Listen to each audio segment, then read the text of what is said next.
Be careful. He's and Scott Higgins, both of them coked up out of their minds.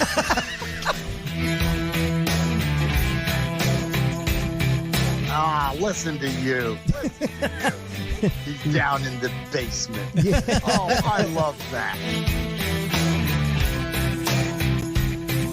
I think we should call this the Acement.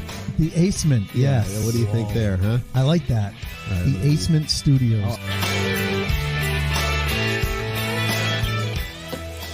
Excuse me, I'm drinking beer. Hold on a second. We usually drink bourbon on our end Yeah, when we right. do the podcast, so That's all right. feel free to enjoy yourself. Yeah, exactly. You shoot an 8-ball if you want. We don't care, as long as it's good stories.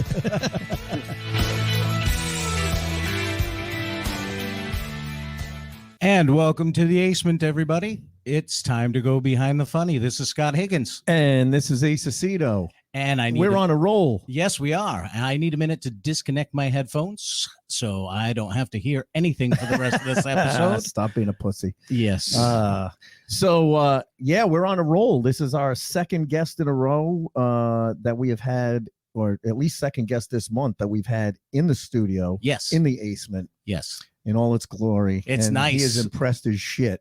Because, he's worked on some low budget stuff. I'm speechless. I really am. That's why we have this booze for you. You're not used to this type of production value. Yeah, we know. exactly. This exceeds anything I've ever. Yeah. All right. So let's get some business out of the way. First of all, we have our bourbon date this week.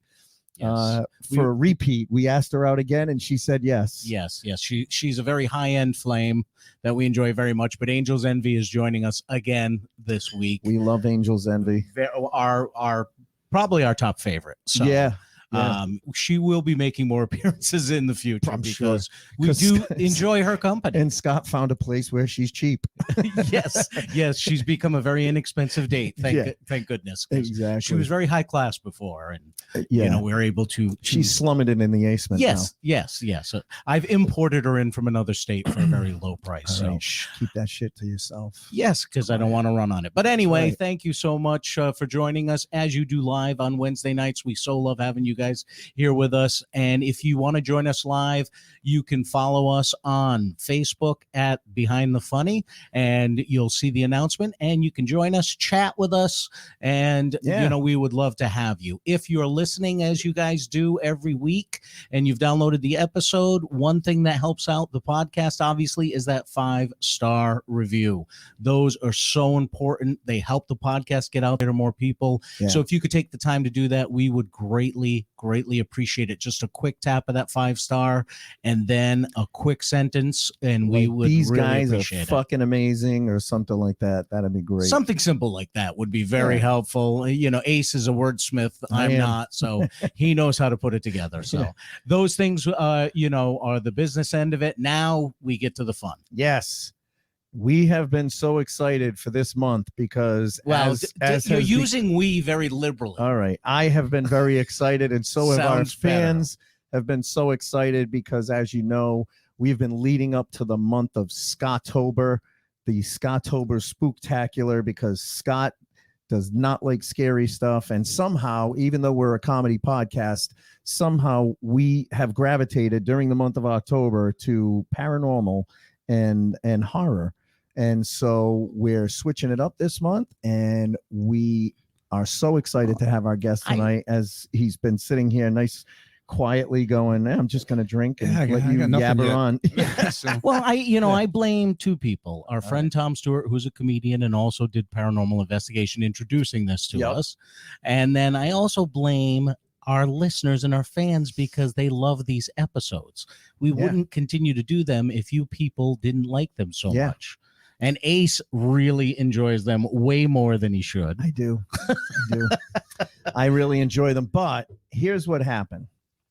I've talked about meeting our guest before, and I'll talk a little bit about how we first met. But we're so excited to have Mr. Jason Hawes. It's a pleasure to be here, man. Thank you so much. We've known each other a long time, so I was happy to do this. I know this was so much. I was so afraid to ask you to be on. Like, we were hanging at a cigar bar one night. I'm just hanging with him, and I go, don't be a dick. Don't ask that.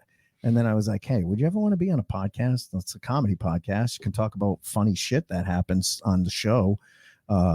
I don't know. First of all, to our listeners, I don't know if you've heard of a little show called Ghost Hunters. Tiny little show. Tiny little show. Exploded years ago and had multiple offshoots. And then most recently, a different show. And we'll kind of get into the timeline of all that. But so Jason and I actually met in my old house, the previous house.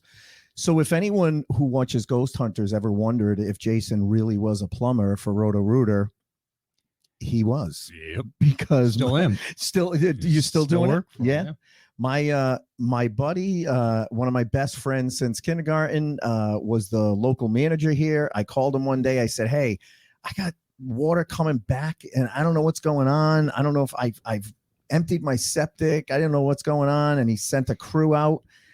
And it happened to be this guy. Yep. Yeah, I fixed the problem. Yeah, yes, you did. I had roots in my pipes in the front, and he fixed it, rooted it out. And I think you guys put some chemicals in it. There's a little more than just rooting it out. Yeah. But yeah, we got the job fixed. Yeah. And then it was funny because then a couple of years later, I'm at Starbucks and I see this guy looking at me and I'm going, why does this guy look so familiar? Of course, this was long before he was very famous. So I, like an asshole, I'm like, hey, man, how you doing? He goes, hey. He goes, you're Joe's friend, right? Ace? I go, yeah. He goes, I fixed your pipes a couple of years ago. I go, oh, yeah, that's right. And then the next time I saw him, he acted like he was better than me, though. But no, I didn't. He still does that. He's just a plumber out of Rhode Island. No. Then the net, that's all right. I got you humbled. just work in my Exactly. house. Listen, dude, I got humbled because the next time I saw him was at a Panera. We always meet at coffee shops somehow. I was going to say there's a pattern here. Was at Panera, and I go, hey, man, how's it going? And by now he's, had like 2 seasons and he's on the phone. He goes, oh, hold on, man. So this was when he was better than me.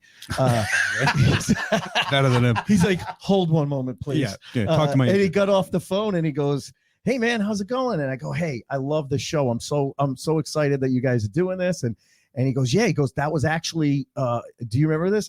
You had just gotten the call for the go-ahead that you were going to be doing the investigation on the Queen Mary. Oh, yeah. Yeah. It was at Panera when you got the call. And I was like, oh, my God, dude, that's so because awesome. they had contacted us and asked us to come a bunch of times. And we were just trying to set it up on when we were going to actually be out in California. Yeah, when timing would allow for it. So that's how we met. And honestly, as much as we're busting each other's balls, he is one of the most down to earth guys you're ever going to meet. Again, I'm a plumber out of Rhode Island, man. Yeah. That's who I am. I told you the stupid. I got my balls busted a little bit earlier, and it was because the bio that I put up, which a lot of people don't realize, when I put the bio up for the show, he does a lot of research and work on the bios. I cut and paste from their bio, whether it's Wikipedia. And I thought it was so funny because it didn't say Jason Hawes is an American celebrity or an American paranormal investigator. I didn't bust on you. No, I know. We'll get to who busted on me too. But it says Jason Hawes is an American plumber. I'm like, how many plumbers have a Wikipedia page that says they're an American plumber? And Ukrainian then of course, plumber. Yeah.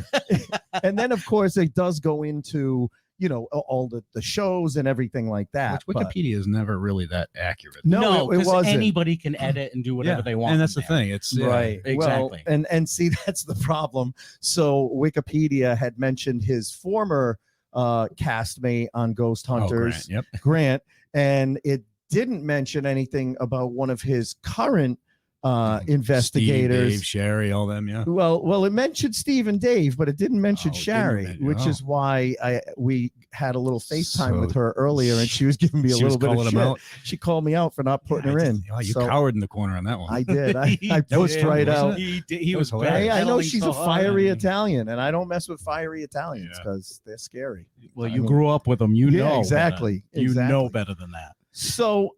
And by the way, one of our super fans, Robin, said plumbers are awesome and we are all equal. Yes, remember that, Ace. I know. Look, we're sitting in my fucking basement. You have a real radio station studio, okay? He We made had- sure to tell us that It's not before we it's- went it's live. Not about, it's not competition here, man. Obviously, so for you'd lose. somebody It's not it the is. size. It's not the size of the microphone. Is that what you're saying? Did you hear what he said? No. If it was, you'd lose. So, I love it. I love it. All right. That's good. So thank God that Jason's on, because we've got a ton of watchers and listeners. So Joan says hello. Kayla says hi, Jason. hello. Carol, big fan. You're awesome, and so is your Ghost Nation group of people. Oh, thanks. So A lot of people don't. I mean, Steve's been with me for going on 30 years now. is it really? Yeah, and it's that was a big reason. And I guess we can get into this in a little while, but that was a Yeah. big reason why we did Ghost Nation, was because Ghost Hunters, the initial reboot, Yeah. they didn't want everybody, Oh, and I wasn't okay. going to do it without them. Right. Yeah. So let's back up a little bit and let's talk a little bit about, obviously. No, I just said what I needed to. I'm out. Have a good night, guys. See ya. Thanks for tuning Scott, in. We'll thanks see for you all tuning next week. Scott, shoot me a text. Yeah. Go grab a cigar, Yeah, you guys. exactly. Yeah. No. So what came first?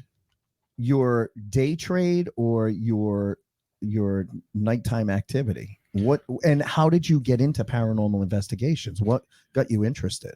Well, so I'd been investigating the paranormal since the 90s, and back Okay. then I was a master tech. I worked for Subaru and Mitsubishi, Oh, okay. and and worked on a lot of electronics and stuff like that. And I just got involved in the paranormal, and I created a website. It was a little website back then that for whatever reason became the top visited paranormal website in the world. And I started getting contacted by all these different production companies about helping out on shows. So I helped out on everything from MTV's Fear down to Scariest Places on Earth. And kept on being asked to do a show and everything else. Eventually, at one point, I made the swap from being a master tech to getting into the plumbing field, because I was bored of just working on the electronics and stuff in cars. Yeah. And my father-in-law said, try out plumbing. And I was like, I don't want to be a plumber. He goes, ride with me for a couple of weeks and we'll go from there. Oh, he was a plumber? Yeah. So that's how I got into the plumbing field. And it was nice because every day was something different. I mean, I could go to somebody's house, break open their wall, fix a pipe and leave. And, I'm not a carpenter, I'm a plumber. So you got to get that fixed, man. But fix the problem. Right. And so it was nice. And It was troubleshooting. Everything was different. Every day was something different. It was different. Yeah. I didn't know what I could be digging. I could have a backhoe in the front yard digging up a pipe, or I could be, again, trying to find a little leak in a ceiling. So, so it was fun. And, I ended up doing a newspaper article for the New York Times that came out in it was like 2000 or 2002 with this great author John Leland. He joined us on an investigation, and we were able to debunk this haunting as a medication issue. And John wrote it up, and it went out and ended up out in the wire. It ended up in like 140 papers across the world, and that just spiraled.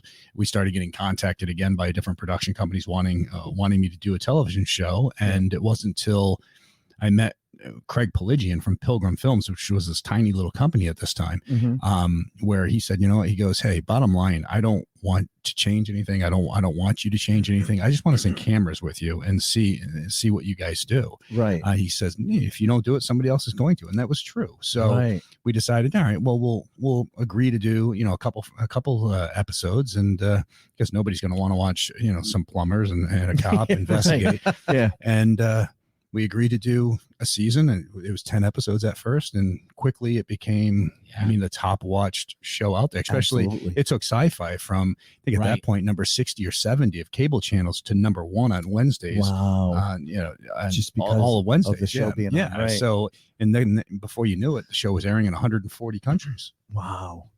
And so, but you said that you started doing paranormal investigations in the 90s. Yeah. What got you involved in it? What got you interested in initially? What was that? Was there one event, or was there, just always an interest there and that type of stuff? Or what was the thing that drew you into that? Well, I had my own, honestly, I was somebody who never really thought much of the paranormal. And then I had my own experience. I saw some stuff, and I was trying to understand how it was possible.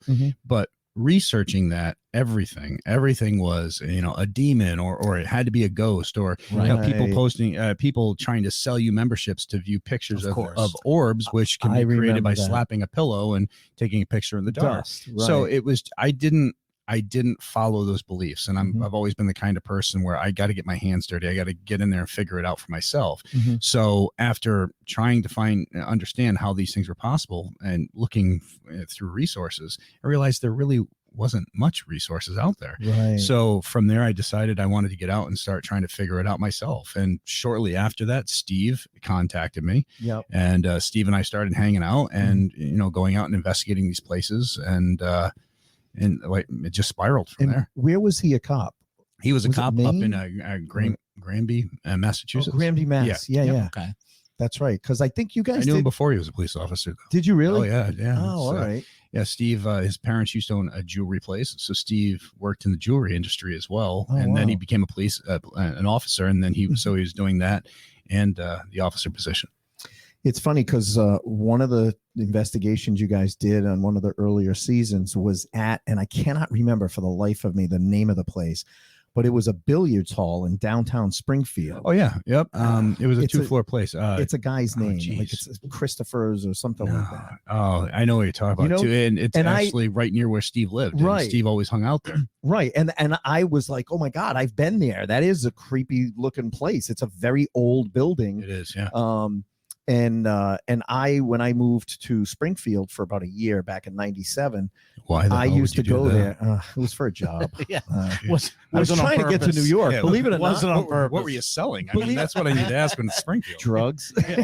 Out of the trunk of his car. No, I was trying to get to New York City. I was trying to move to New York. I had a roommate lined up. It was a guy that I knew from the North Providence Fire Department who went to I just lost the name of the musical college, Berkeley. And he wanted to do film score and I wanted to be a comic. And I was like, well, I can't live out of my car. I can't do that whole thing, that poor starving artist thing. I need a job. And I tried to get a job with a pharmaceutical company in New York and they didn't hire me, but there was a guy who was hiring from Massachusetts. So I'm like, great, Boston, next best city. And the guy goes, I want to offer you a job. I said, great, where? He goes, I said, Framingham? He goes, no, because he was Framingham West. I go, Worcester? He goes, no. I go, Springfield? He goes, no. He goes, you're going to be covering the Berkshires. I was like, oh, fuck. That's as far away from Boston as I can get in Massachusetts. But so I lived in Springfield, but I used to hang out at that. Yeah. I mean, it's a neat place with with a wild history. A couple of places that you guys investigated. The Lyceum restaurant up in Salem, Mass. Yep. You guys caught some stuff, and I used to do dinner programs there when I was living outside of Boston. Yeah, we're supposed to be filming at the what's the hotel up there? In Salem. Salem? Yeah, we're supposed to be filming there, and the whole team had to go because one of my twins fell that night and broke his arm, and it was on the show. So the production, so the rest of the TAPS team went up and investigated it without me, they had to because I was busy. Those damn kids. Those kids. So you started doing Ghost Hunters, starts going well. Then they expand and they started doing Ghost Hunters International. Yep, we did. Was that your idea, or did they come to you guys for that? Well, so initially we were overseas. We were filming in Ireland and England, and during that time there were some terror issues. Somebody tried to take down a plane that was heading to the U.S. and it created a real lockdown on us in production. So finally, I think we were locked down over there for like 20 something days. And finally I was able to get home, and I remember talking with production and everything else. And they were like, yeah, we'd love for you to do more cases overseas and stuff. And I was like, yeah, we're going to have to figure that one out because I can't be away from the kids that long. So, yeah, right. And that's kind of where the whole concept of Ghost Hunters International came out. Instead of us spending all the time overseas, let's create a team that spends all their time overseas. Right. And have them go to all those places. I mean, we had some phenomenal people. Dustin was a part of it. We had Chris Williams was a part of it. Yeah. I mean, just some great people on it. That's awesome. I love Chris. I'm sorry. I was actually talking with her earlier. I said it out loud. No, she's a crush on her since season 1. Well, that'd be hard. She wasn't in season 1. Well, whatever season she came aboard. I know. But we knew. It makes Chris us question if you actually watched it. Exactly. All right. Well, it's funny. It was a long time ago. I'm getting old. And a lot of people don't realize that, like Chris Williams was a friend of mine long before the show. So we already knew doing her for, paranormal investigations. She had been interested and looked into different things, but I had known her years prior to the show. Right. So and that was a weird thing because too many people are like, oh, they're being casted for this. No, this These are show people were not casted. You for. had full control. Yeah, exactly. Right. I mean, Steve was with me. Steve was with me longer than Grant. Right. Right. You know, and then we found Tango while we were investigating, and he's been with us ever since. He's like family to us. But these people were all a part of TAPS prior to television. Because Steve, Tango, his dad was doing investigations. Yeah, Bruce. Right? Yeah, Bruce is great. I love when you guys go down to New Jersey and he's part of an investigation. Yeah, I was with him about a week ago. Really, a week and a half ago. He seems like just such a nice, down to earth guy. Well, he is. I mean, that's truly who he is, and he's got one of the biggest hearts. Now these places you investigate, do you choose them, or do people reach out to you and say, "Hey, we want you to come and investigate because we think something's going on"? So 90% of the places will contact us. They contact you first. And then we'll, you know, I have final say on where we go to investigate, because I don't want to go. You know, it's been a little tougher now through this COVID thing, right? Yeah. Right. But usually it's, you know, I automatically at the top of the list if there's a family that has children and these people are being affected and they're scared of what's going on in their home. I mean, we try to get to those people as quickly as possible. Yeah, because it's personal. Yeah, it's personal. Yeah, because it's not really just about television, because we were investigating the paranormal long before TV, and even when I stepped away from Ghost Hunters and I just didn't want to do it with sci-fi anymore, we were still investigating. And and so I mean, it's truly what we do. We weren't put together to make a show. Yeah, we were doing this long before the show. It wasn't like the boy band of that's right. Of paranormal investigations. We weren't you were casted. already doing it. So the show was basically the cameras tagged along with you while you did your investigation. 100%. That's exactly what it was. Why. And they had no say on who was on the team, who came and went, and so forth. It was all you guys. And I think I got to give credit where it's due with Craig Pelagian and Pilgrim Films, because they always stayed true to that. They stayed out of that way. And I think that was important. Yeah. So what happened with the show leaving sci-fi, or was that, and if you don't want to talk about it. I don't, you know me, man. I'm one of the most honest, straightforward people. No, I to know, the point but where it's like brutally honest. Honestly, I just felt that we had run our course when it came to how many seasons was the initial 11 seasons. And and it was just tough because our show kept getting, it was like our show was still the highest rated show on the network, but it was like they would have air 4 episodes here, and then we'd be off for a month and a half, and then 4 episodes there, because they were trying to use our show to launch other shows, to pull other things in. in. Yeah, and finally, it was just one of those things where they told me they weren't going to do that, and then I get a call. They told me they weren't going to do that in season 11 because I had complained. And it's just that I didn't want to do it anymore. And then they did, and they said it wasn't, and then all of a sudden they did. So I was just like, all right, well then I'm done. I'm not going to keep on going this path. You said something and you didn't stay true to it. Right. So, and I wrote an email. I mean, a Facebook post, and I sat there and I got ready to post it, and I was fighting every urge, and I finally just saying that I was done. I was going to leave. Yep. And I hit send, and it was the first night I think in years that I slept just really like a rock, because there was no more weight on my shoulders. No more pressure. There was no weight. Yeah. And it just feeling bad because I'd see fans asking about, hey, when's the show's coming back, or when's this? And you had no control over that. You had no idea. And they weren't getting responses. I mean, these people are the ones who are tuning in that are making that network.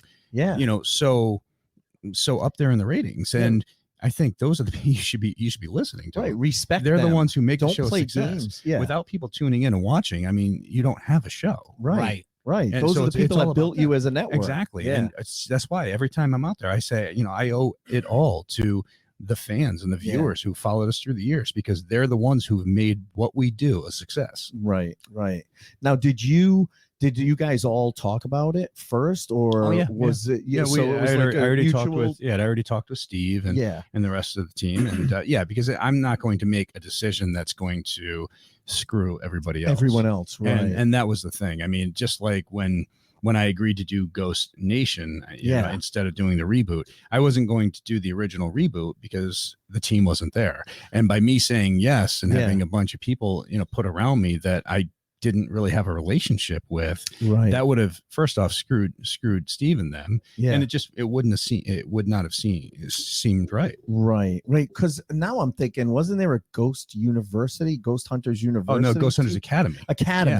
Yeah. So it was almost Steve and Dave were training new cadets, people. Yeah, but that's almost like what the reboot ended up being. Was a lot of newer people around Grant, and Grant kind of teaching them. Maybe they had some experience, but and the thing is, I mean, Ghost Hunters was never about one person being set above others.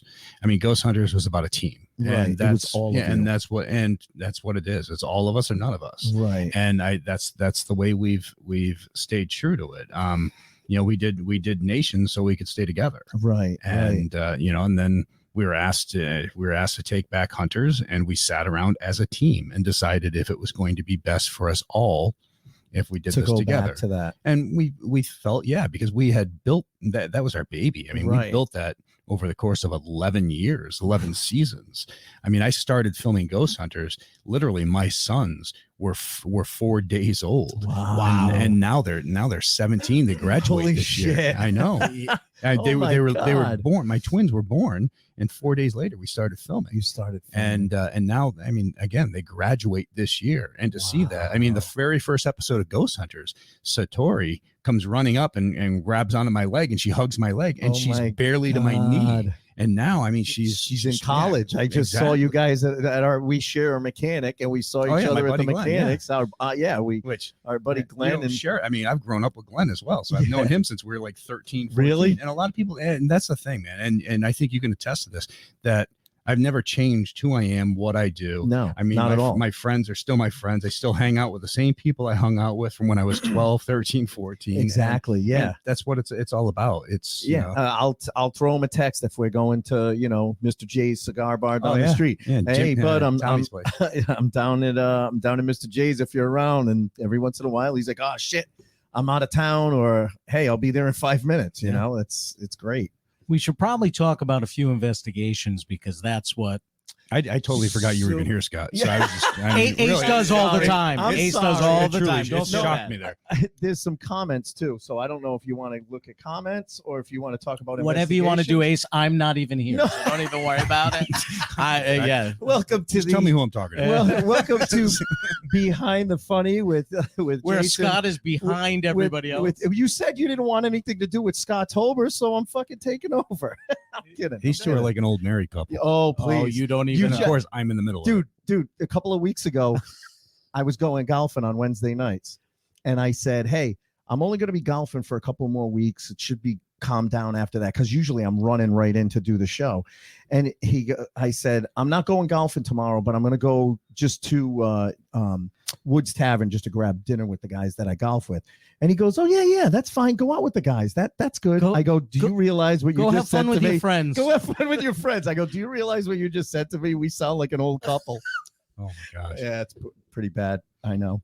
No, I just wanted, because you've got a ton of fans that are watching. I watch Ghost Hunters Nation because of the way you guys do investigations, no theatrics. No, I mean, it's not about it. It's all about keeping it real. So Carol, just in case you want to understand, I know that you love Jason, Steve, and Tango, but let's not forget Shari, because Ace won't. Ace did. I won't. No, Ace. I will never again. I will never will again. I don't think you ever forgot. No, Shari. I didn't forget Shari. I like Shari. Been a loyal fan from very first episode. Looking forward. So when does the new season start? October 31st.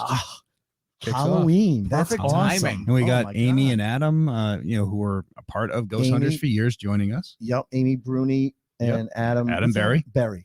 Yep. And is Dustin around? Dustin, I know he's got a day gig. Dustin will be on that episode. Oh, that's as well. awesome. Yeah, we've had Dustin back with us on a bunch of different cases. I mean, he's like a brother to us. Yeah. So that's the thing with doing Ghost Hunters is the fact that when I took it back, one of the other important parts were, all right, well, all these people who played such a huge part of Ghost Hunters, like to have them back, Right. showing up, doing cameos on the show, coming Right. back and hang out with us. And we were able to make that happen. And because your fans also like them Of course, as well. that's- So it's yeah. nice to And- bring them back in. Yeah, but I have to say, and this is nothing towards the fans because the fans have made the show, but I wasn't even thinking about the fans when it came down to that. It was more me thinking about these people who played these intricate parts in making Taps and Ghost Hunters what it became and what it was. I wanted to have them back. I have them show back up and just be there. And I think that's important, because again, it's always been about the team. Yeah. And every single person who's brought so much to that team. Absolutely. It is funny though, because we talk about Dustin, and I know he's got a day gig, and I think I told you this the last time I saw you. My daughter had her wisdom teeth out, and he works at an oral surgeon's office, but I didn't know that. I just walk in and everyone's wearing masks. And I walk in and I hear this voice, and I'm like, I know that voice. Look at his and hair. his hair. Yeah. And I'm like, he's got a mask on, but and so I lean over to the office manager and I go, is that guy's name Dustin? She goes, yeah. I go, oh, that's cool. I'm happy he gave up on the upside down visors. Oh yeah. He was with me last week as well. That's awesome. Yeah, I mean, we've had him on a bunch of these upcoming episodes. So, oh, that's awesome. So the first episode of the new season, just a kind of a preview. Where are you guys at for that one?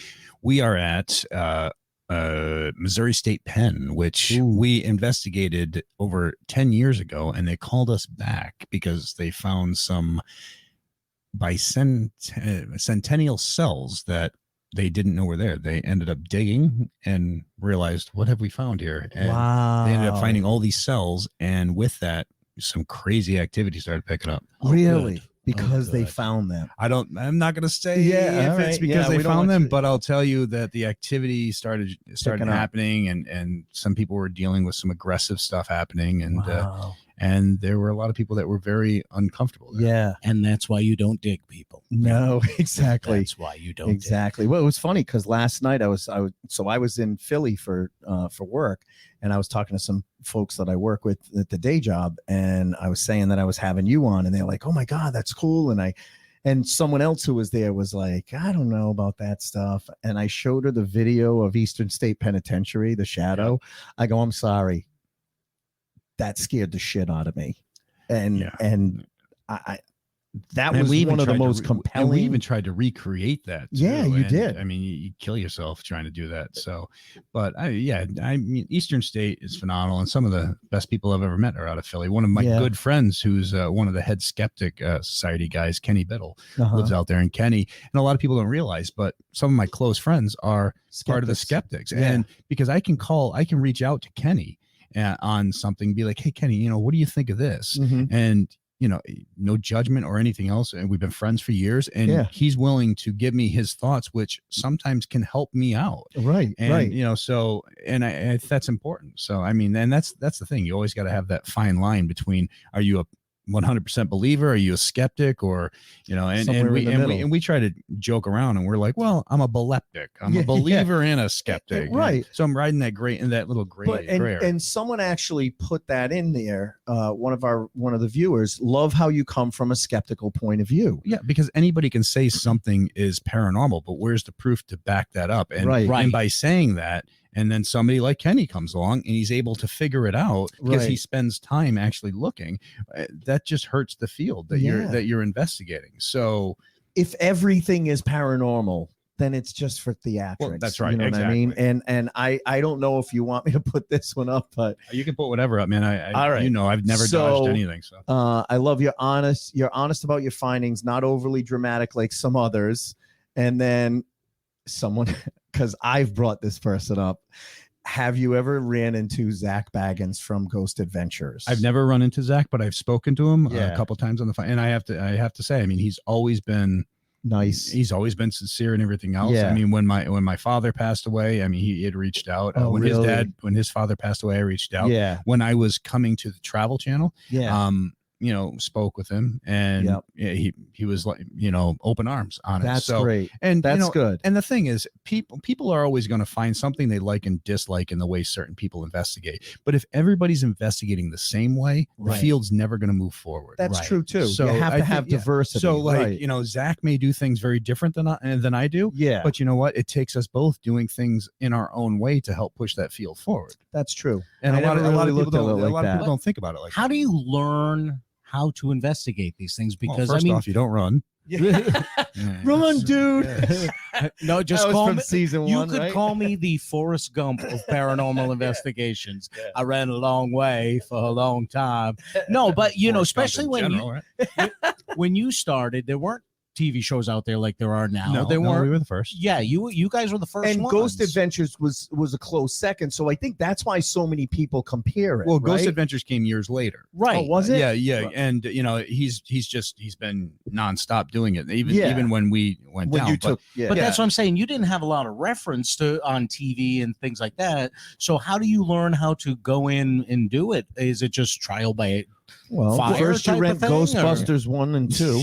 Yeah, honestly, we had always just had our own style. We had always, and you do it. It's trial and error. You go to these homes, but you have to go to these homes with an open mind, taking everything the client says with a grain of salt, because everybody's perception of something is very different, and a lot of times very different than what actually happened. And on a case, speaking of that, we had a case where a lady had contacted us years ago. She was talking about how a ghost stabbed her in the shoulder with a knife. Well, okay, so and that's your first thought. Yeah. Well, but going there and talking with her and really getting to figure out what happened was she saw something down the hall, jumped back, slammed into the refrigerator. Oh. She had a butcher block with her knife thing that she kept on the refrigerator. That flipped over, a knife came down, got her in the shoulder. But her perception of it was that a ghost stabbed her in the shoulder. No, it was an unpleasant chain of circumstances that led to her being stabbed in the shoulder. So, I mean, these are things that you always need to go in, with a grain of salt, and taking this with a grain of salt. And you also have to remember that 80% of all claims can be disproved. Right. So you can be can be dealing with people who truly believe they have something going on, that when you figure it out, they're happy. You can be dealing with people who want something going on, and if you disprove it, now they're angry at you. Right. You can be dealing with people who overactive imaginations. I mean, I hate to say it, but over-medicated, under-medicated, self-medicated, people who are on the verge of or dealing with certain medical conditions. Sure. And these are factors that need to be taken into consideration. Right. Well, because even when you look back in the 1800s, 1600s, when they said people were possessed, how do you know it wasn't just mental illness? Exactly. Like really, no one understood it back then. Right. Exactly. A really bad case of bipolar disorder or whatever mental illness they were going through. I may need to top off my bourbon for this next question. Go ahead. So 80% can be disproven. Yeah. And now paranormal, just remember, para is just the Greek word for beyond. Outside. So it's beyond. Right. So it's beyond the normal. It's just not normal. Yeah. So 50, 60 years ago, microwave signals, I guess you could consider paranormal. Exactly. We didn't understand them. So, obviously when people watch horror movies or things about paranormal, they're always being attacked by these entities and things like that. How many times does something like that really happen, or that you've discovered that something like that really happened?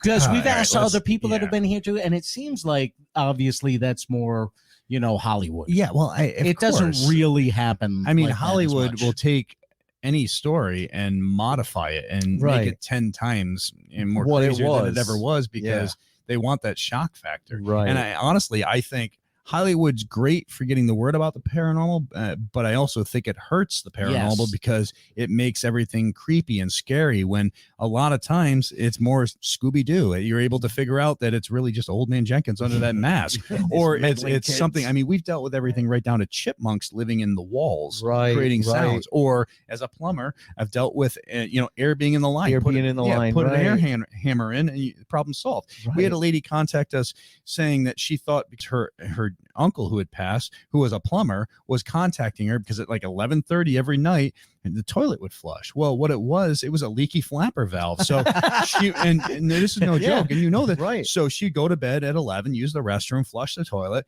That flapper valve over the next course of a half an hour would drip, drip, drip, and all of a sudden the fill valve kicks on. Has nothing to do with her dead uncle, letting her know. Right. And it sucks because you got to tell her, sorry, your dead uncle is not contacting He's not you contacting by doing you through this. the toilet. Yeah, exactly.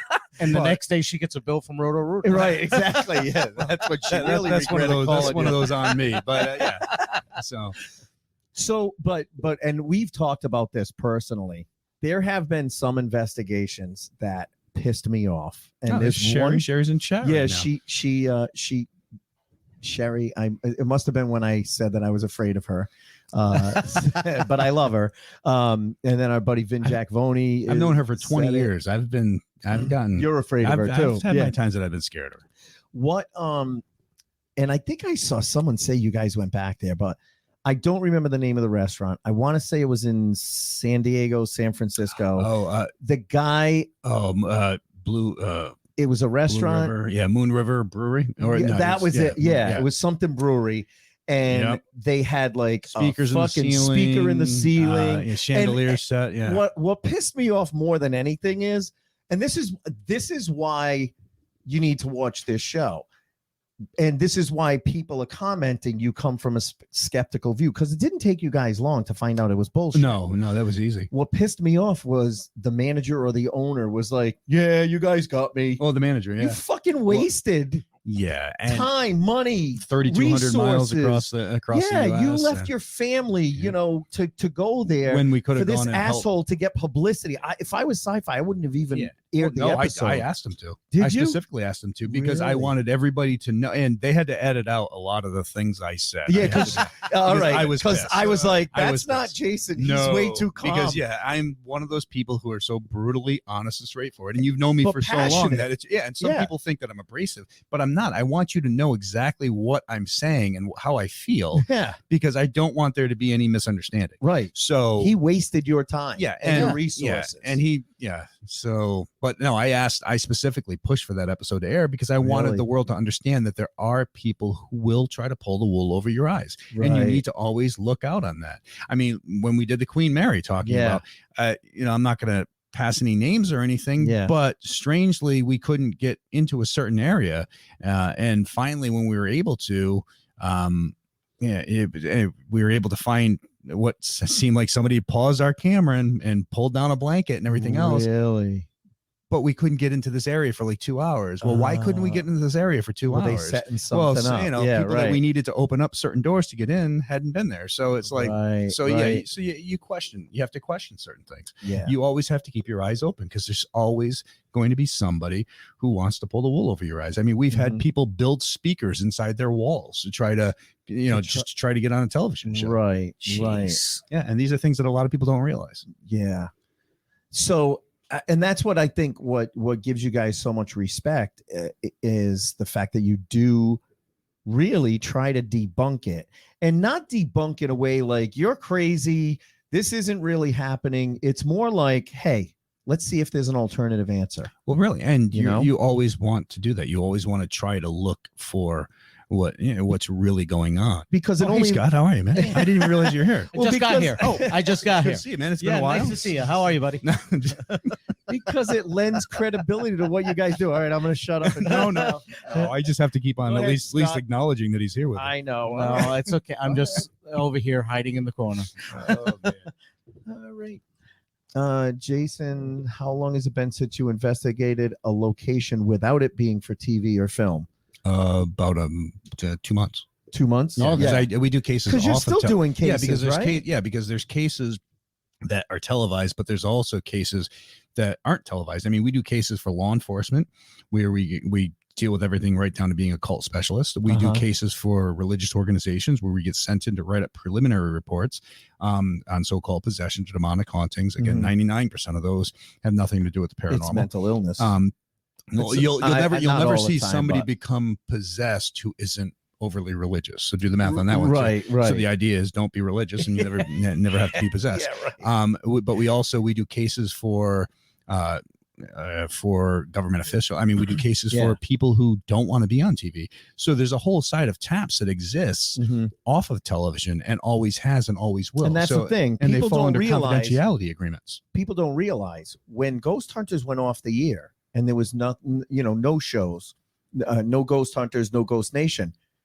TAP still existed. Absolutely. And Still the top hit paranormal website in the world. Right. And still did investigations. Absolutely. Right. Yeah. And that's what it's about. I mean, Yeah. because we go and we do, and 99% of our cases, again, aren't televised. Yeah. And we put them under confidentiality agreements, not that we're asked to, but I don't ever want somebody to think that I'm going to go to their house, investigate, and then go write a book and try to make money off of their their You're story. not exploiting them. No, because that's not what it's about. I've written 6 books. I'm a New York Times best-selling author and all this, but those are cases that the people were very open about and they wanted to talk about, and so it was fine. But I'm never going to go and try to make a profit off of somebody's issues, somebody's problems, somebody being scared or fearful for their safety.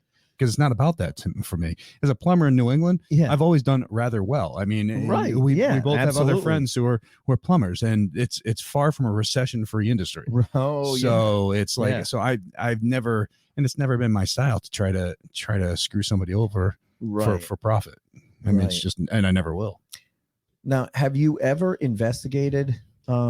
Because this came to mind because I know it just went up for sale and it's way overpriced. But yes, and but it'll sell. It'll sell. That's the sad thing. Yeah. Like I would buy it for what it's worth, but I won't buy it for 1.2 million. I think I would pick it up for what it was worth as well. Yeah.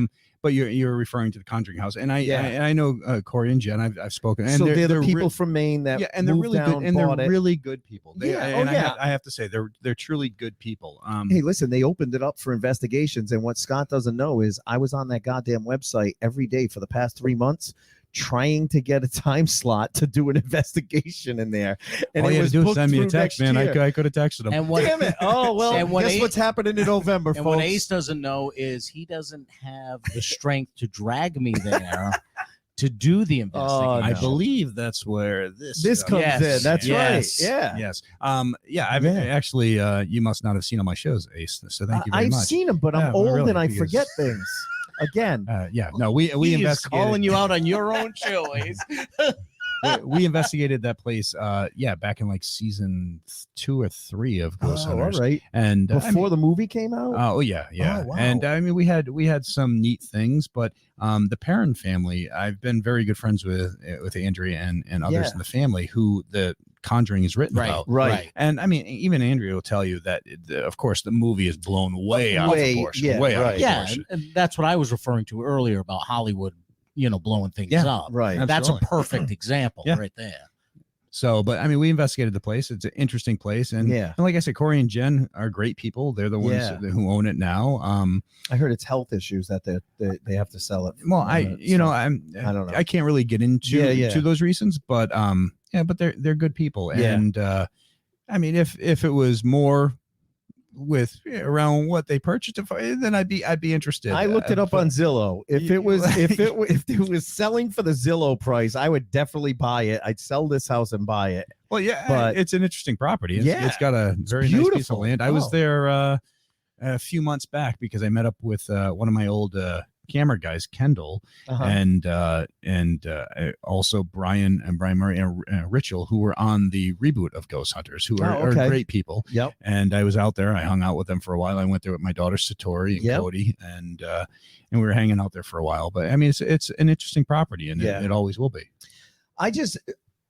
For me, watching the show, there were definitely things that, again, because you guys came from it from a debunking type of or skeptical view, there's some stuff that happened, man, and there was I'm sure you don't know how to explain it, but I mean, I don't remember the episode, but I remember there was one episode where the guy was holding a DAT recorder around his shoulder. And the fucking thing lifted right up. And it was actually his whole audio pack. So and it was Frank that was at the Boston Armory, New Bedford Armory. Sorry, New Bedford Armory. Yeah. And the whole thing came, and we had it all on camera. Right. And I mean, literally, and he ended up going into shock after that happened. Yeah, you could had- tell yeah, he we was had visibly shaken. yeah, medical It people messed with him. and he did not want. I mean, he was one of Yeah. those people who didn't care for the paranormal. He didn't really believe in it, and after that, didn't want to come back. And So I Scott, totally if get you it. ever want a sound job,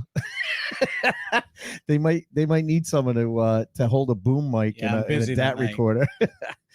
But that was one of them. And then I don't remember. I know Joe Chin, I think, got Yeah, scratched once. They were I'm not sure. I mean, you got to remember, we did 270. no, I know, and it happened more than episodes of once. That's Ghost- the thing. 270 episodes of Ghost Hunters, plus like 4 or 5 6-hour live events. Right, you know, right. Halloween nights, and yeah. And I think there was only one Halloween night where you guys got scrutinized, and I don't remember where it was, but it was the whole jacket. I know the pull one you thing. think. Yeah.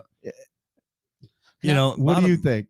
I don't know. You know, the thing is, I was like 20 feet away when it happened. So you weren't there. Yeah. So, I was I mean, there, but technically, not right there. And then again, I'm walking see over it. in the dark to try to take a look, and I didn't see anything. Right. You know, Grant says he didn't do anything. Right. You know, I have to take his word on it. Right. You were partners for all those years. Yeah. Right. So, you know, so I guess each person's going to have to draw their own conclusion. yeah. But I mean, all I know is I didn't do anything, and you know, I looked and I didn't see anything. So. Right. Yeah. Now, have you ever been on any investigations, especially early in your career, that you honestly felt a little nervous about what you were discovering?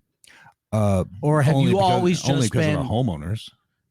Not because of the, you know, whatever was going on there? No, that stuff intrigues me. I mean, we've been sent to cases that we literally have had to bring the church into, and because, you know, there seems, whether I don't look at it like heaven and hell, angels and demons. Yeah. I do believe that there are inhuman type entities, things that have never walked the earth in human form. Yeah. Now, I'm not going to tell you they're from hell. I'm not, because honestly, if you want to track back history, Satan wasn't a bad dude until the Romans decided that, you know, we need good and bad. So, and there's positive energy and negative energy. So, right. So, not that I'm saying Satan's a good dude by any means, but yeah. So, throws a good party though. Yeah.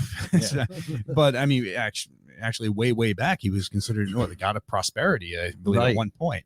So I think when it comes down to investigating, I mean, I've never been at a case that I'm like, oh, I got to get out of here, I'm not going to be safe. Never felt uncomfortable? No, only by the homeowners. Really? Because you never know. Most of the homeowners we deal with are great, but you never know who's on the other side of that door. Just like as a plumber, I mean, there was one job I had to hold a guy down on the floor with my boot on his head till the cops came. Really? A plumbing job. But the fact of the matter is, you never know who's on the other side of that door. Is it somebody really having a problem, or is it somebody who's got a mental disorder? Somebody who's you know, over medicated, self-medicated, things of that issue, and you need to be prepared for that. So because you never truly, I mean, we went into a house in New Orleans at one point and had to get out because we didn't realize that we were called in to investigate, but it was a cokehead's house, and he had a bunch of squatters in the back, and so you never know what you're about to deal with, and you always have to be prepared. Yeah, so it wasn't what you necessarily like, paranormal or entities that made you uncomfortable. It was human beings, exactly, which are normally the ones that screw up anyway. Well, yeah, the living are the ones you need to be worried about. Right.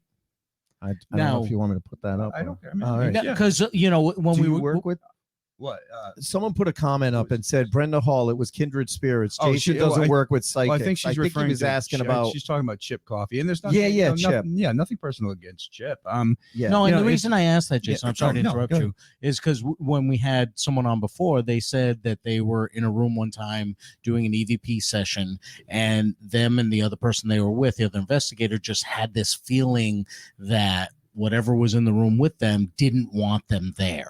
And it wasn't like they didn't feel like they were going to be harmed or anything like that. It was just this uncomfortable feeling that whatever was in the room with them didn't want them in that room. So they just said, we're sorry we bothered you, and they left. Well, and you might get that situation, but the fact of the matter is, if somebody called you in to investigate their home and you're in the room and you feel that, then you leaving is kind of leaving those people who called you in high and dry. Because I mean, if something doesn't want you there and it's been harassing the family that's there, that's when you stay. Because because bottom line, you want, if if that family is already being tormented, you want to piss that thing off while the family's not there. So that comes on you.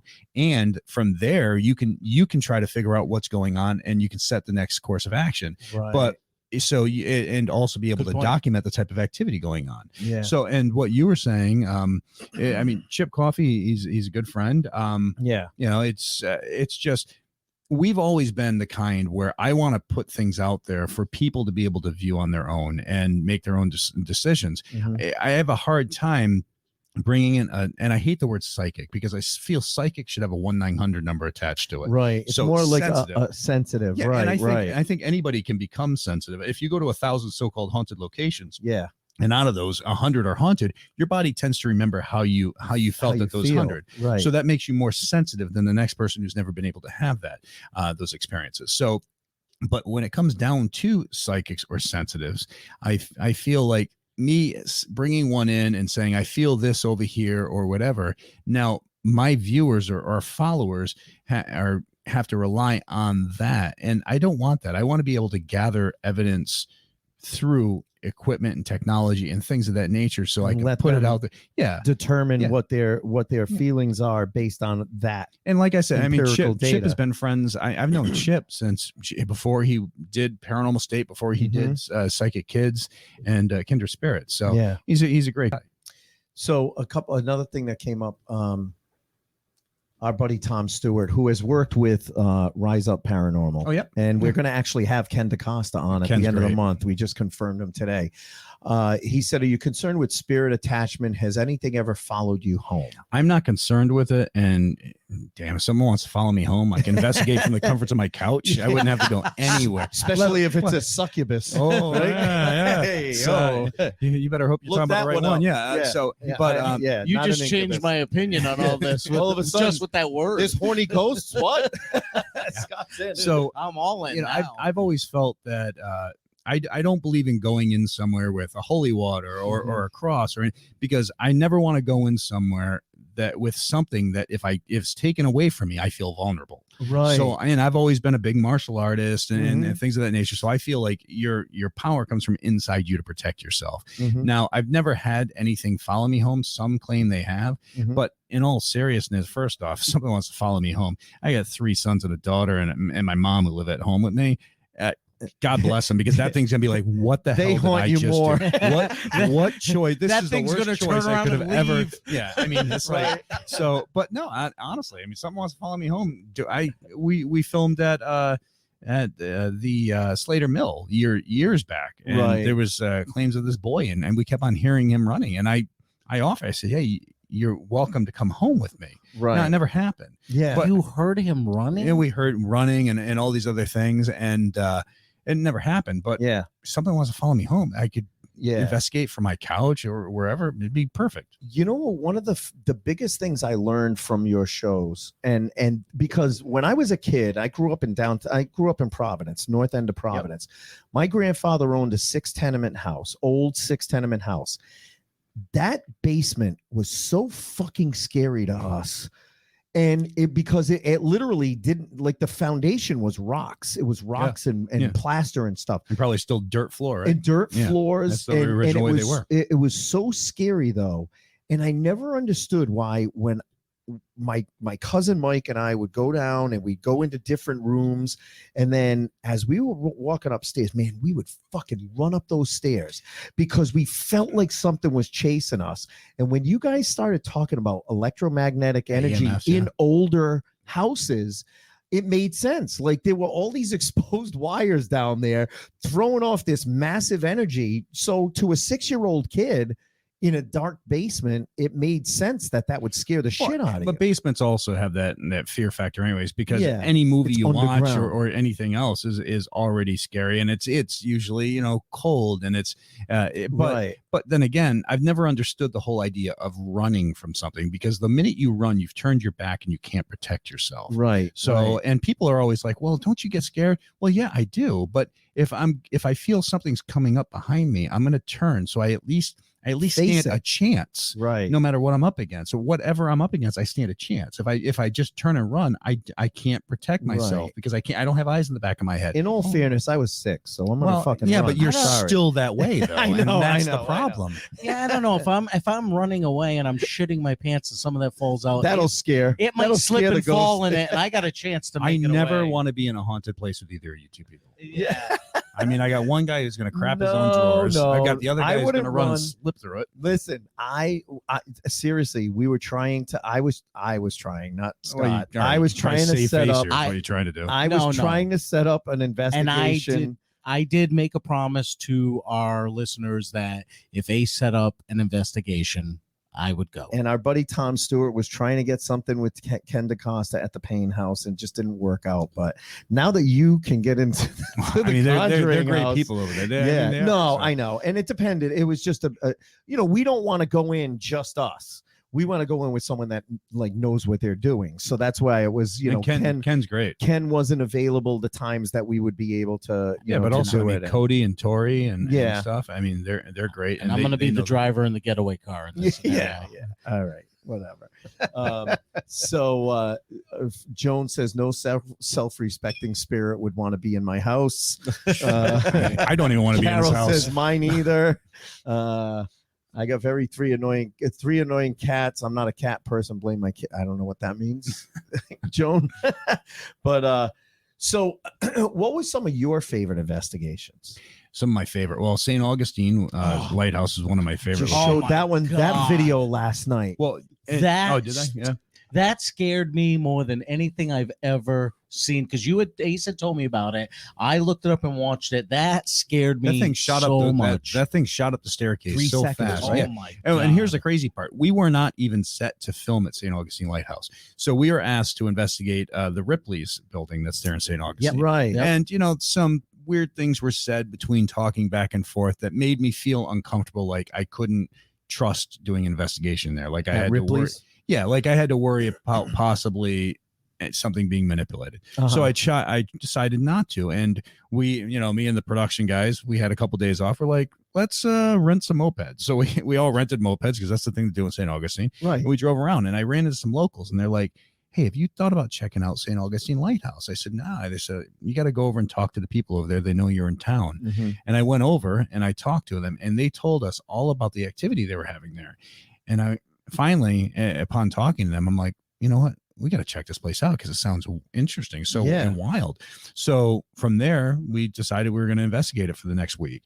And it turned out to be one of the best investigations I think I've ever done. Yeah. And that thing that shot all the way up to the top of the lighthouse and then didn't even set off the motion sensor light and you could see it. And you saw it. Yeah. Right. You saw it lean over. But then when we went up there, we set off the motion sensor lights. Right. So, and just how fast that thing went. I mean, that thing went up all those flights of stairs in 3-4 seconds. It was amazing. It looked over once, like four stories up. And then all of a sudden, 3 seconds later, it was at the top, leaning over again and didn't set off the motion. And it was insane. And then the even creepier is if you think we got to the top, we set off the motion light and there was nothing there. So that means at some point it passed us. Right. It went down as we were going up. And we didn't see it. Right. So, which is even stranger. That and Stanley Hotel was one of my favorite places because, I mean, on camera, we were there. A lot of people don't. I mean, we were at these places for a week to 2 weeks, and we had cameras set up in the rooms. And one night, the glass shattered from the inside. It was weird, and it fell, and that was all caught on camera. Yeah. And then we also caught my closet literally unlatch itself open, close, and relatch itself. Yeah. And a lot of people don't realize that some of the claims there were that before it was the Stanley, there was this other gentleman who owned the building, and he used to hide in that closet and watch people when they were sleeping and sneak out and steal their jewelry off the table and everything. So it was creepy. And then I had to sit there and think, well, this just happened and I'm still going to be in this room for a week. Right. And I'm like, I'd like to sleep in the hallway, but how do I tell my kids, don't you ever be scared of this stuff? But Dad just slept in the hallway at the Stanley. Yeah. I mean, oh my God. It was a wild place. Now, when you guys had the place up in New Hampshire, I think Spalding. Tom Stewart and Mike Murray. I don't know if you know Mike Murray. He's the deaf comic from Rhode I'm Island. not sure. They did a show there. Oh, did they? Oh, And that's do you remember that story? yes, Mike- Mike's story. Mike is not, he's a skeptic, but he goes, dude, I was scared out of my mind. He said that, what was it? He put the check, there was an envelope that he got paid, in the check, put it on the dresser, and he said the next morning it was on the floor. And I'm thinking, all right, maybe a draft came in and blew it on. But he was like, he goes, I slept with the covers up to my neck. He didn't He sleep. was so scared. He laid in bed up with to his neck the entire night. Well, so it's funny. So we ended up. So our friends Mike Gaynor and his wife owned Santa's Village. And, really? And Mike had bought the place in auction, the Spalding Inn, and he had contacted a good friend of mine, Jerry Willis, who's one of the deans over at Salve Regina, and said, "Hey, I got this place. I just didn't want it to be destroyed or torn up. It's one of the oldest properties up there." Yeah. He goes, and hey, do you want to take a look at it? And Jerry talked back and forth with Mike quite a bit. And Jerry contacted me. He's like, Jay, he goes, there's this hotel that is like reportedly notoriously haunted in Whitefield, New Hampshire, this old inn. He goes, you want to go and take a look at it? And we were actually camping with Jerry and his family in New Hampshire at that point. So I was like, yeah, let's go check it out. We went up, we checked it out, and Grant came up, met us and everything else, and listened to the stories, talked to the people who previously owned it, and told us about the claims. And Mike Gaynor said, you know what, you guys just stay here a night or two. And we did. And it was the creepiest freaking place, just all the activity that was going on. And finally, we're like, hey, what do you want for it? And he literally gave it to us for what he bought it in auction. He just turned it over for what he bought it. Because he knew that we were going to take care of the property. It wasn't going to be torn down. And we got the property. And I mean, it was crazy active. I mean, there's no question about it. I mean, everybody who stayed there, sometimes we'd be in our living quarters. We'd come downstairs and people would be sleeping in the lobby, the actual because they got scared because the out of their activity in the rooms. rooms. And you felt bad. And we even had people sit there at some point and say, hey, you know what? I know what I pay. I know I paid for the night. Keep it, but I can't stay here because of the stuff going on. We had people drawers opening and closing while they were in there. You name it. It's just the list went on and on. Wow. I mean, Meatloaf totally told me, he's like, you know what? That place is one place I'll never come and stay. Really? Yeah, because he was terrified of it. Wow. And how long did you guys have that? About 3 to 4 years. And you got rid of it? Yeah, I got rid of it. Well, just it's tough to run a business. It's 3.5 hours away. Yeah. When you live here in Rhode Island. And also Grant had left the show. Yeah. So it was one of those things where just trying to keep that business going. It was tough. Yeah. Well, that makes sense. So Carol put up a question. I'm sure the episodes are edited for time, but how long do you actually spend investigating? So I think you just said it. Minimum of a week.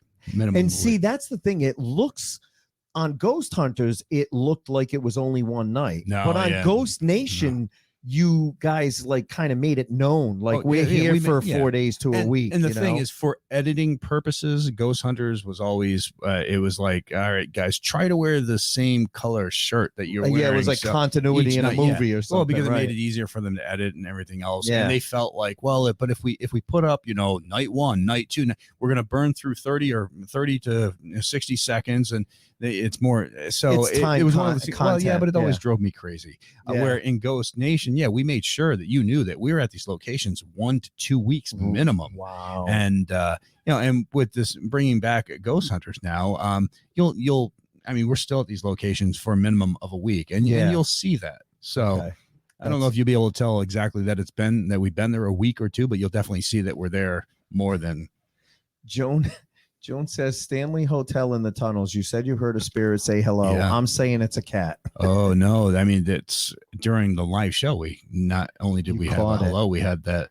Yeah. That was under like the little girl. Yeah. Yeah. I remember that one. Yeah. I remember that one. That was creepy. Scott. Scott's like, okay, are we done yet? He got quiet. You heard a little girl say hello? You didn't see that episode? It was fucking amazing. Yeah. What's so creepy about a little girl saying hello? Are you that much of a pansy? Yeah. Yes, Oh, yeah, he is. yes, I am. Okay. That Hey. doesn't bother me. That someone saying that to me does nothing for me. Jen goes like all these great stories that I can't really get past when he said he invited a ghost home from Slater Mill. Yes, I know. I know. What am I? I I know. love this stuff. I live for it. Yeah. Oh, of Well, course. yeah. Hello.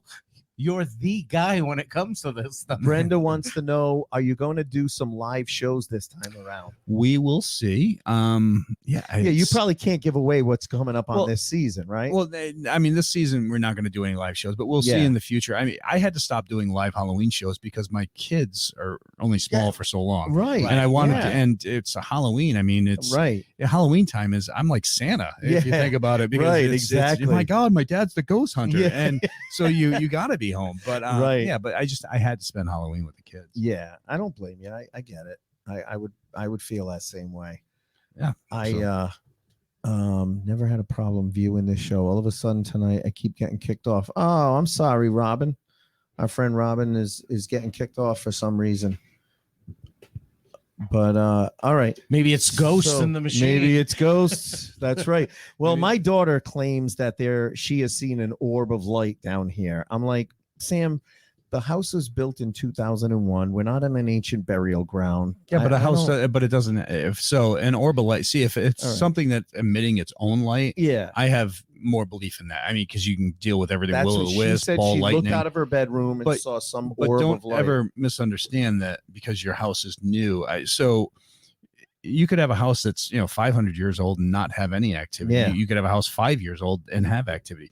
A lot of times it could be something passing through for Yeah. whatever reason decides to hang out. Like a lot of times you'll see homes that seem to truly have paranormal activity have small children in them because children are more prone to see things than adults. To see So stuff, if right. something's been spending the last 10 years walking around hoping that somebody acknowledges it and finally sees that somebody kid, does, it's going to try to right. hang out there because finally it's being acknowledged. Somebody's letting it know that it's there. That makes sense. That makes sense. I think one of the other interesting things that I learned was the difference between an intelligent haunting and residual. So tell me, what is it? So Put him on the spot here. So, no, like because that. I I like listen. that. so what's a residual? Is this my interview to be Yeah, on what's Ghost a Hunters? residual? I mean, stop burning A time. Tell me what residual residuals. means that so Stop stalling let's say this person when they were alive used to walk all the time from this room to this room across the hallway, and at the time there were doorways there. You son of a bitch! You're saying exactly what I told you 2 months ago. We're having dinner. No. Yes, you are. I remember this yeah, from the from episode. 2 months ago. when we had Because dinner. people were like, well, but why are they walking through walls? No, I and know. you're Yeah, I like, hear you. well, because there could have been No, doorways I'm just there. busting on you. But And- that's you're it. right, And you're right. that's a residual. So And the they best way don't to know you're there. Yeah, and the best They're way just to doing describe, what they did in yeah, life. because there's no conscience with it. So right. the best way to refer to it is like a tape player rewinding it, playing itself over and over again. Right. Again, is so if there used to be a doorway and now it's a wall, and they Wall. move the doorway and you see something walk through the wall, well, that tells you right off that it's a residual because it's following that same pattern. Right. But now if it comes down and it goes through that new doorway that you just put in, well, that's an intelligent. because Intelligent. It's It seen knows yeah. it's conscious of why they're Exactly, there. Exactly. And those are usually the ones that are interacting with Oh, you, intelligent, You know? yeah, those are the I ones don't that's, remember. moving this stuff and trying to get you to acknowledge that it's there. I And think- that's what's so scary to most. Right. And I think Tom had brought up when he was on, he brought an EVP maybe from the Payne house where two female investigators were walking up the stairs, and all of a sudden you heard a little girl say, "Shh, they're coming." And you heard you clearly heard it. Or they said, "Do you know your alphabet?" And they said A, B, C, D, E. And then They said if I say A, you say. If I say B, and when they got to D, you heard a voice say F E. or E. Yeah. And those are intelligent. Yeah, absolutely. When they're Can I communicating. pass the test? Oh yeah, I Yeah, you call did, that you pretty did. fucking intelligent. Yeah. Ace. I just think it's awesome. Tom is geeking out. So he's a comic, but he's also a paranormal investigator, and he's been chomping at the Well, bit for this and episode. to give Tom credit, Tom Yeah. looks at all this from a scientific side. I think you gotta. Yeah, he absolutely. he is very good at looking at it from a scientific side of things. So I got to give Tom credit for that. So, and Tom is actually going to be coming on later this month when I'm on vacation, because you know me, I'm never on vacation. But Tom asks, what's the most haunted location in Rhode Island, in your opinion? Well, most haunted. See, or maybe the one that you've seen the most activity. Yeah, one at. you've had the most. I mean, activity Belcourt Castle is a big one that well, we've heard Belcourt of. Castle's Sprague Mansion. Belcourt Castle's a neat location. But I think hauntings happen at different levels during different times of the year or for whatever factor. So, I mean, like you had old Ramstail Factory, which was out towards the Foster area, which people talk about seeing. I think they called him old Peg-leg, walking around with a lantern. You've got some of the forts down in Newport and stuff, which of course, any place that's seen a lot of traumatic deaths and things are going to have that much more. Yeah. So if you ask me what's the most haunted location, I would tell you probably Kent County or Rhode Island Hospital. Really? Because those are places where people go and they die. Right. And when they die, I mean, some people I'm sure are sitting there like, what the hell just happened? Right. So that would be, hospitals would be probably the place that I would say would be the most haunted. Right. Because so many people have died there. Well, it's funny because in Connecticut, when you go online and you look, they talk about Norwich State Hospital. It used to be one of the most active places before it was completely torn down. Yeah, I mean, I all I remember is when we were there, the floor almost giving out on us while we're filming. Yeah, we had to like pin our bodies to the wall on the second floor and walk because the floor was literally falling, crumbling. Yeah, and we were on like the second floor at that point. So, and didn't you guys? Did you guys? Lad Center too. The old Lad Center. Yeah, I remember that. Did you guys investigate the Bradley Theater in Putnam? Because we did. Scott books a show there now. Oh, really? And it's a neat little theater. Yeah. And I've been told about the Lady in Black, but I never looked for her during any of my shows. In the back who walks by. That's the one. You know what? And I'm dead serious about this. I'll bring this up tonight. Last year during the pandemic, when things were shut down, we were doing a virtual variety show on Friday nights at the Bradley because we wanted to keep the Bradley in everybody's minds because I'm a member of the theater there. So what we would do is members of the theater would send in videos of performances they would do, and I would go to the theater on Friday night and I would introduce all of these videos live, and we would put on the show just to kind of keep it out there and people could make donations, and it was a lot of fun, and we were able to keep the theater going. And I'm sitting there one night and there's two people sitting down, one running the video, one that's running the camera, and myself doing the introduction sitting on stage. And I'm doing a reading from the teleprompter of introducing a thing. And in the back of the theater, there's glass that separates the walkway where the bathrooms are and all the seats. And I swear someone was walking. And that's one of the claims there. Exactly. I found this out afterwards. After you saw it. And I swear someone walked across. And I finished my reading and I look down and both people that I'm in the theater with are sitting down. And that was it. It was only the three of you. And I said, oh, well, Barry must have walked across and it was a shadow on the glass. So in my mind, that's what I said to myself, it's just Barry's shadow on the glass as he walked across. So then I'm sitting there and I'm waiting for the number to end to introduce the next one. And I see the shadow go back in the other direction. And I also see the two guys still sitting there. And you didn't run out though. Yeah. No, but I literally was like frozen for a second. And in my mind, I still was convinced that I saw just a shadow of somebody that moved. And then, afterwards I kind of dealt with it in my mind that I may have actually seen something, experienced something for the first time where I understood it to be something, paranormal, if you will, that I may have actually in that moment experienced something. I don't know. I can't explain it. It could have been a shadow, but because I remember calling Tom the next day and telling him, I don't know if it was or it wasn't, but this is what happened. There's some other comments, but it's so funny that you said that just now that you were told about that because I found out about that later because the office manager was there when you guys did your investigation, and she said that was one of the things that came up. Well, Tom just said there's other comments, but Tom goes, "What's that shadow behind Scott right now?" You know what? Fuck you, Tom. Fuck you. No, but one of the comments, Carol said, I really like the episode of the hotel in New England where a princess would visit there. Mount Washington Hotel. Was it Mount Washington Hotel? Yeah. I've stayed there. That is the room I stayed in. We caught we caught this weird voice, a female voice, talking about how she was going to get security. And really? so that makes you wonder if that's the type of haunting that it's. So there's different types of hauntings. And over the last decade or so, we've been seeing these weird ones, which is like time overlapping. So if she's living a normal day in her life and she's able to hear us for whatever reason, and she's talking about going and getting security, but to us, that was 80 years ago. Right. And she's hearing us you. Now. So how is the time overlapping at that point? It's almost like The Shining. Well, right? Yeah, but he goes into the bar and it's full, and but that it's also really not. and that also makes you So I mean, you got to think that time overlapping type haunting, which has been more prominent lately over the last decade, 15 years that have been showing up. But I mean, that's what was really wild about that Mount Washington hotel. Right. And I think someone Brenda said, "Of course I'm here. Why are you?" Did she say that? Because then someone said, Brenda yeah. Yes, that's the one. Yeah. Yep. Oh, was that the Stanley Hotel? No, I'm sorry, not the Stanley. Mount Washington Hotel. Yeah. But and that's the one also where it was like talking about going and getting security. So yeah. Brenda said, so as if like she was hearing us. So now, but now think of it this way. So if she's sitting there telling people that she's hearing voices and she's able to hear us, she thinks you guys are the ghosts. But does that make or even beyond that, does that make her sensitive in that time?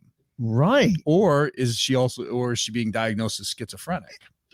And that's the crazy thing, because we know from a scientific point of view, time and space are on this funky continuum where it can bend. So to your point, because time is only relevant here, according to Einstein and others. So So scientifically, it could be explained that maybe ghosts are just nothing more than time overlap. And it also opens up the whole idea of string theory and things of that nature. So.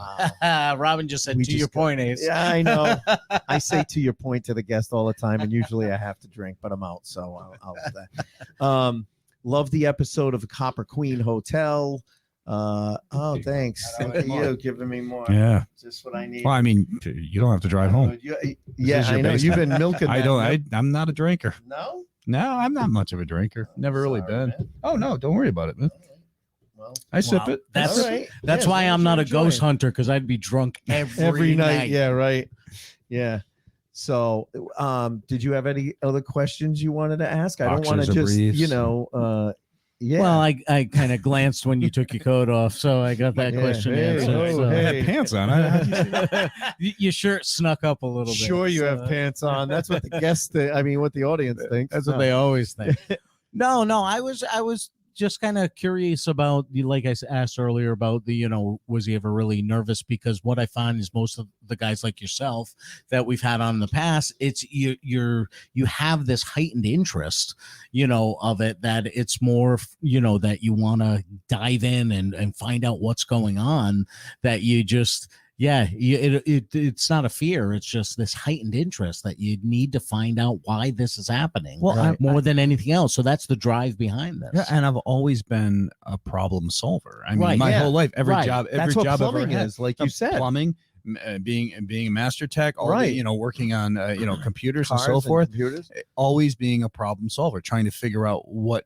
But I'm the same kid. My mom makes this joke all the time. How she would give me something, even electronic, as a kid, and I would use it for the first week, and then I had to pull it apart and understand how it worked. Take apart, try and put it together. Yeah, but for were years, you able to put it back together? Absolutely, because I was the asshole that would take it apart and then never.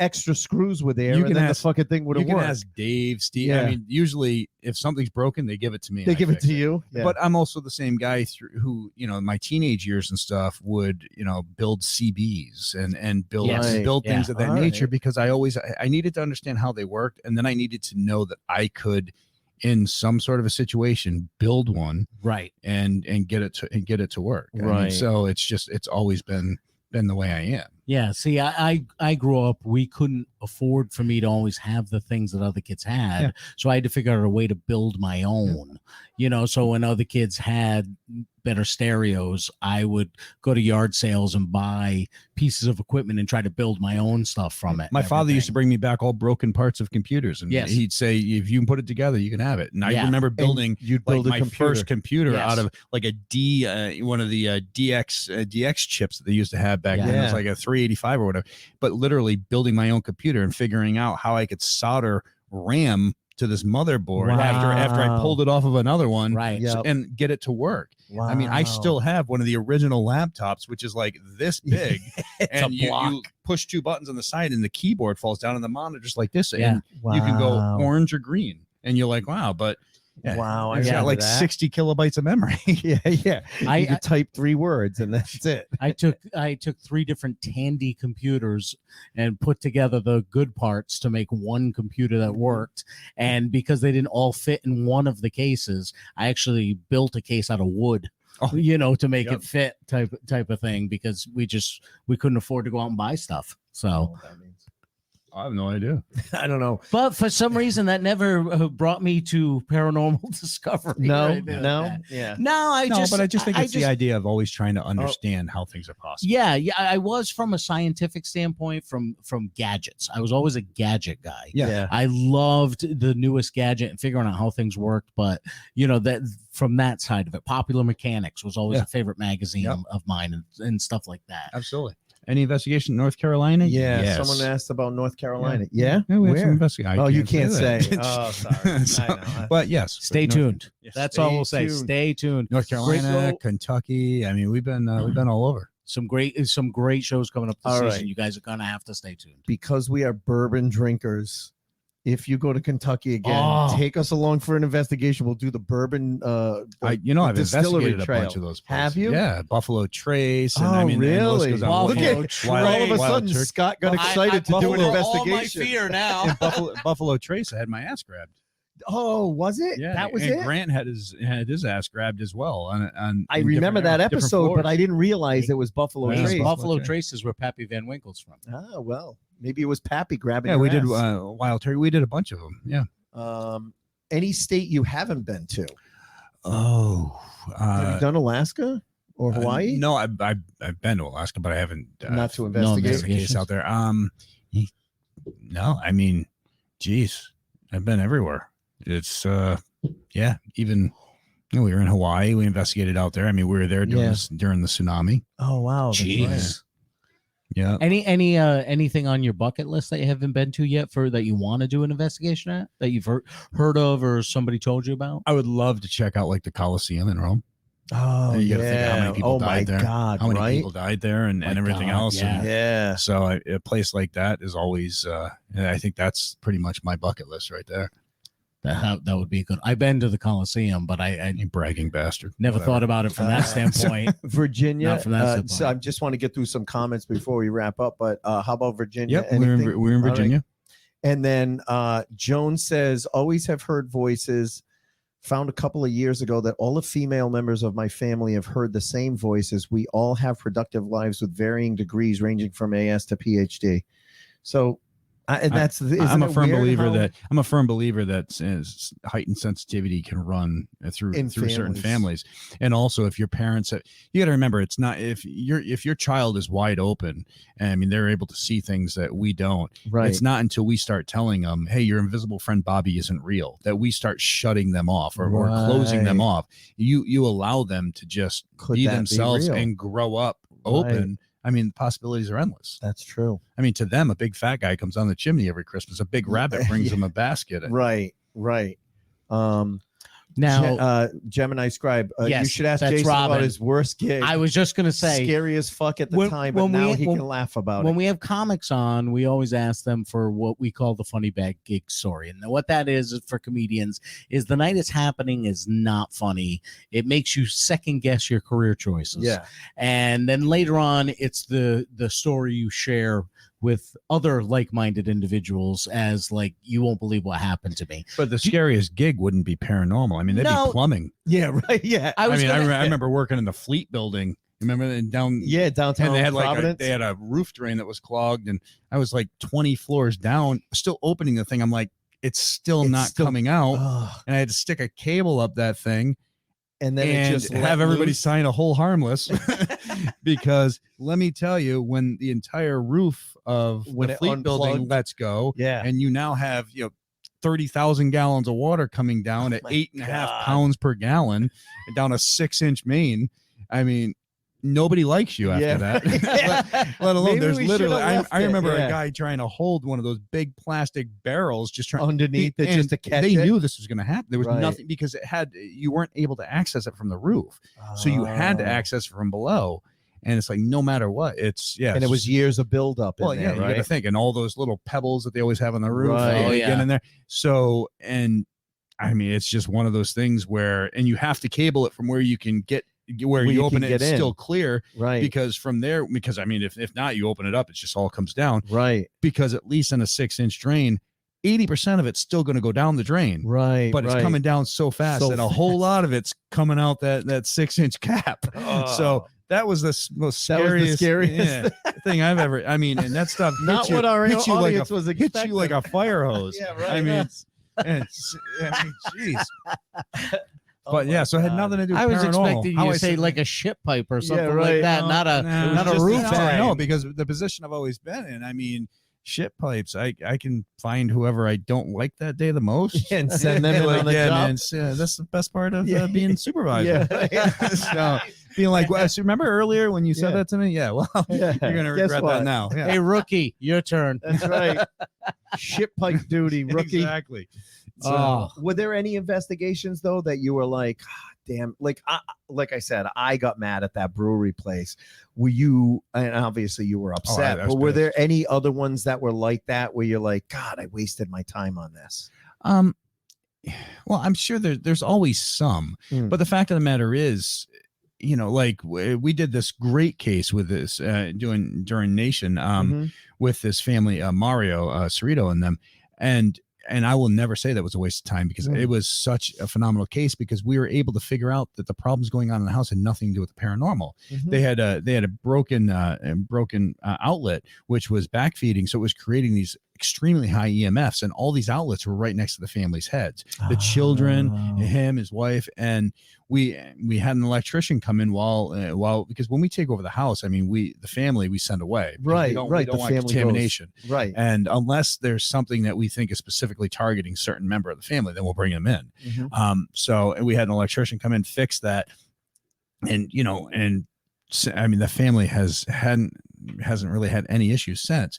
And they're such an incredible family. And I'm good friends with Mario now. I mean, we talk online, and he's been he writes movies and stuff and does a great job on it. But to be able to help a family like that, see, I can never look at a case and think, it was a waste of time. Right. No, because honestly, you guys go in not just to investigate paranormal activity. Figure out what's truly going on. What's affecting that family. Help the people that are afraid of whatever is going on. No matter what it is, whether it's paranormal or not. Exactly. So I could see that. I wouldn't think of that as a waste of time, because that family can now rest easy in their house. So as long as somebody is truly having a problem, no case is a waste of time. If somebody is purposely trying to manipulate things, right, well, then that's a waste of time, because it's taking away from a family who is truly having a problem. Because you're spending a week or two out in investigating this bullshit, when you could be out helping a family. But I will say, because we aired that Moon River Brewery, or whatever it was, Blue River, whatever. It's not like, and we aired that, so it's not like people are taking much of a chance trying to pull one over on us, because they're like, shit, if they catch me, they're putting it on TV, and I will. Right. You fake something, I'll put it on TV. And I guarantee there were probably fans of yours that went to that place and said, "Oh, they tore that. They tore you." them. Yeah, they must have ripped them up on Yelp. And I was going to say, nowadays Yelp and Facebook. I kind of felt, I kind of felt bad, because I mean, they were getting bombarded. They did it to themselves. People were calling them for just weeks and weeks and weeks. But you know what? Yeah, you open that can of worms. Right. Exactly. Right. Exactly. Last question, and then we're gonna wrap up. Yep. But Tom Stewart said, "Will the new season focus more on residential cases or large known haunted locations?" It's going to be a mix right now, just because we're still finishing up. I mean, we're still trying You're to get still away from filming this COVID. season, right? Yeah, but we're also still trying to deal with this whole COVID craziness. Right. So, and it's tough. I mean, I would love to be all residential cases, but I get on a plane, I fly out to these locations. Now I have to worry that, all right, am I going to infect somebody in that family? Am I going to get somebody sick, or are they going to infect me and I bring it home to my family? Right. So, I mean, so there are some people that, want our help, but you're like, all right, well, we're taking a COVID test right before we get there. Are you okay with it? No, I'm not. Well, okay, then I can't come there and do this. Right. And then there's those that are willing to do that. So so it's one of those things. It's for everybody's being cautious. Right. But yeah, I mean, you'll have a mix of those cases. So right. Well, listen, man, I can't believe we've been on for an hour and a half. Just bullshit. And it really does fly by. But it also is a testament to the fact that, there are some times where we're like asking way ton of questions because our guest gives us 1 or 2 word answers. Yeah. And you've got stories to tell, and that's what's great. Because this is real for us. I mean, this is what we really do. Right. So, this was an awesome episode. This is exactly what I had hoped it would be. Scott, how you feeling? Thank you for keeping it tame and not scaring the shit out of me. I did text him today and say, hey, if you want to bring any EVPs, but he was like, they haven't aired yet. And I was like, no problem. I mean, we have some problem. phenomenal phenomenal stuff that's going to be showing. Keeping it real. I thank God for Tom Stewart introducing me to stuff and people like you that, because for me, the fear came from the unknown. Yeah. Over all these years. And luckily, as we've done this over the past few years, I've been educated in this stuff. And I still don't want to go to one of these places, but at the same time, I've learned a lot about what. Yeah. But I think the fear also really comes from Hollywood, though. Yeah, exactly. And what you see in TVs and movies, when it's really nothing 100%. Like that. No, and consistently the message I get from people that are involved in paranormal investigation is that exactly what you said, and that's why I ask that question every single time. Is no. You held your finger up. You said 0% of the time do people get dragged across the room and all that. And you got to that's all the Hollywood bullshit. And the most important thing is you got to look at every case as a puzzle. You're putting pieces together as you're doing this, and to finally understand what you're looking at. Right. And so it's more intriguing than anything. There's it is. You can be startled, but you can be startled walking into the next room and having somebody jump out at you. Right. So it's being startled and being terrified for your life. It's 2 totally different things. Absolutely. So I appreciate when you coming on tonight and people taking the time to explain this stuff, because I know our guests are busy, and the fact that they take the time to do this, and I can't thank you enough for doing this. Oh, come on, Ace gets all excited about this stuff. So he loves it. I've known you for years, so I was happy to come. I mean, you live like 4 miles from I know me. that's it wasn't too complicated. No, I know, but I know how busy your schedule is too, because literally this week was the only week we could do it because you're filming the rest of the month, right? Yeah. You had said you had stuff going on. I was off this week, yeah. So I really appreciate it, and I know our fans appreciate it, and it was great because I'm seeing some of the names of people that are on here, and they're obviously fans of the show. They haven't listened to our podcast before, but they're fans of the show, and this is a great opportunity for them to be able to ask you questions as well. Oh, absolutely, so it's fun. Fantastic. It's fun just to get out and hang on a Wednesday night. Absolutely. Sure. So Ace, anything else? No, I just wanted to just again, because this is the Scottober Spooktacular. Next week we have David Naughton, who was the star of American Werewolf in London. This guy, I looked him up, and I mean, not only was he an actor, but he was the original Dr. Pepper guy. He had his own TV show. He was also in a movie that shaped my formative years of 12 and 13 years old, the movie Hot Dog. Hot Dog. I didn't know he was in Hot Dog. He was in Hot Dog. Well, we have with him Shannon Tweed. Oh, well. Well, we'll have to ask him about convention that. with us like 2 Was years he? ago. Yeah, he well, does a and that lot was- of conventions. That was the thing. He said, so trying to set up October, obviously I'm asking my friends and people to come on this podcast during like their busiest month when they're doing conventions. But yeah, he said that he had a couple of conventions this month, but he also had a disco hit, and you could look it up. It's called Making It. And as soon as I listened to it, I was like, oh my God, I remember this song. So very multi-talented guy, David Naughton. That's next week on the 13th. On the 20th, we have our friend Tom Stewart, who's been interacting with the show all night.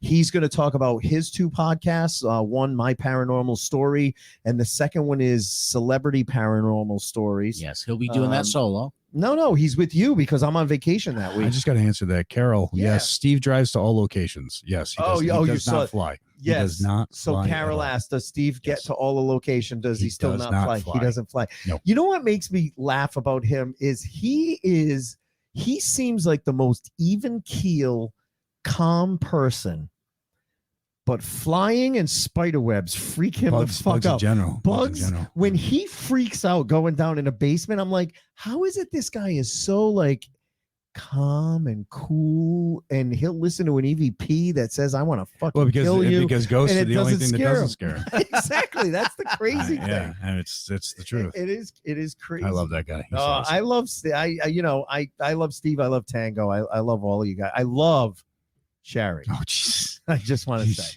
And Sherry, if you're I'm looking up. for a I'm boy kissing toy, up. you gotta.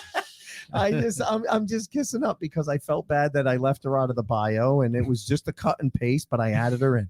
And then on the 27th, we have Ken DaCosta coming in from Rise Great Up guy. Paranormal. So the whole month of Scottober is going to be amazing. And then we will get back to comedy. But you know what? This is a good change. It's fun to talk about a different subject and a different topic. Well, you know, you've said it before, Ace. Behind the Funny isn't just about comedy. It's what people are interested in. And a lot of comedians are interested in this stuff. A lot of people writers that we've talked to are interested in this stuff.